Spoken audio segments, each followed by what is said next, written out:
Assalamualaikum warahmatullahi wabarakatuh. Baik anak-anakku, kita lanjutkan ke subbab yang kedua, yaitu terminologi atau istilah dalam pewarisan sifat. Ada beberapa istilah-istilah yang perlu kalian perhatikan dalam mempelajari pewarisan sifat. Antara lain ada parental, disingkat dengan huruf P, yang berarti induk dalam persilangan atau dalam pewarisan sifat. Yang kedua ada filial, disingkat dengan F besar, yang berarti adalah keturunan.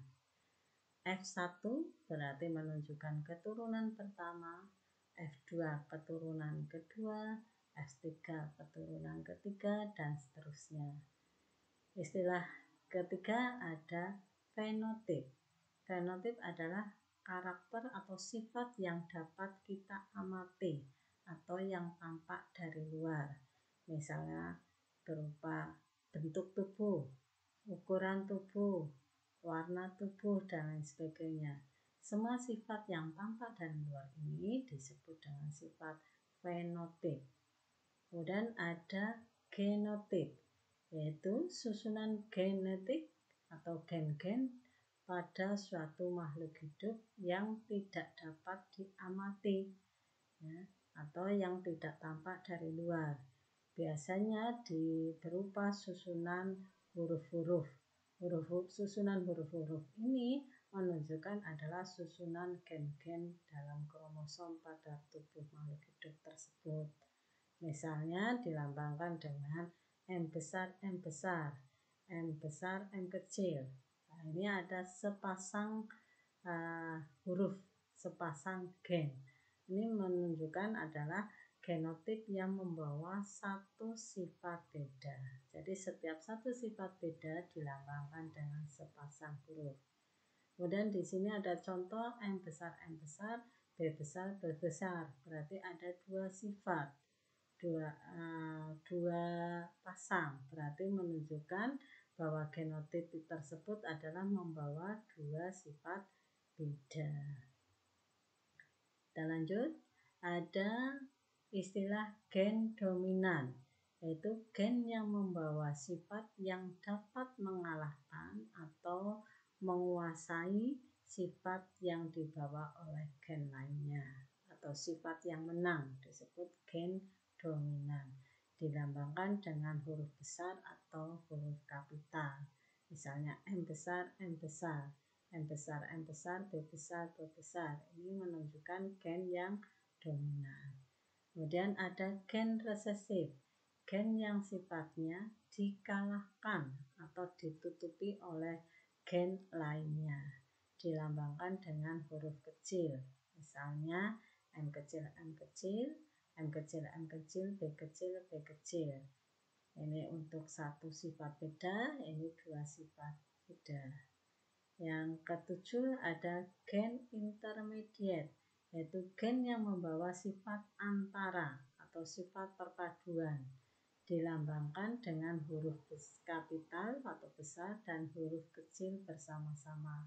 Contohnya M besar, M kecil. M besar misalnya membawa sifat merah, M kecil membawa sifat putih. Tapi karena ini bersifat intermediate, maka merahnya tidak dominan terhadap putih maupun putih pun tidak dominan terhadap merah. Artinya apa? Merah dan putih sama kuat. Maka di dalam keturunannya muncul sifat baru yang merupakan sifat antara atau perpaduan dari kedua induknya. Maka muncullah sifat merah muda. Yang berikutnya adalah homozigotik, yaitu sifat suatu individu yang genotipnya terdiri atas gen-gen yang sama dari tiap jenis gen.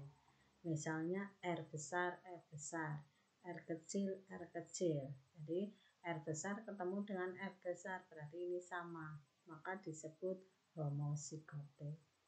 Kemudian ada istilah heterozigotik, yaitu sifat suatu individu yang genotipnya terdiri atas gen-gen yang berlainan dari tiap jenis gennya. Misalnya R besar, E kecil. R besar ini ketemu dengan R kecil berlainan, maka disebut heterozigotik.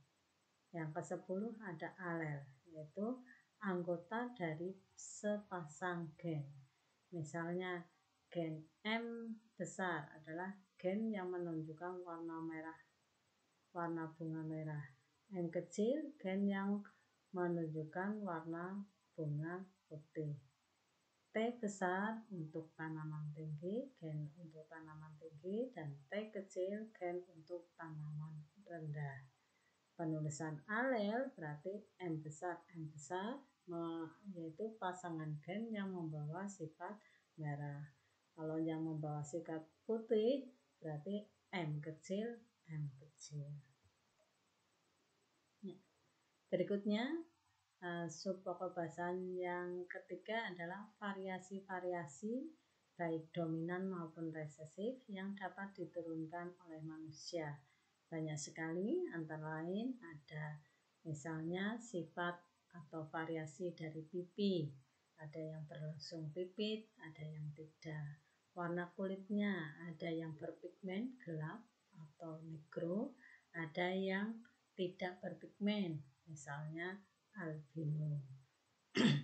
Kemudian lidah, ada yang dapat menggulung, ada yang tidak dapat menggulung. Perlekatan cuping atau daun telinga, ada yang bersifat menggantung, ada yang tidak menggantung. Kemudian ibu jari tangan, ada yang dapat melipat sampai pergelangan, ada yang tidak dapat. Tinggi badan, ada yang variasinya pendek, ada juga yang jangkung. Rambut kepala, ada yang botak, ada yang tidak. Bentuk mata, ada yang miring, ada yang lurus. Bulu mata ada yang panjang, ada yang pendek.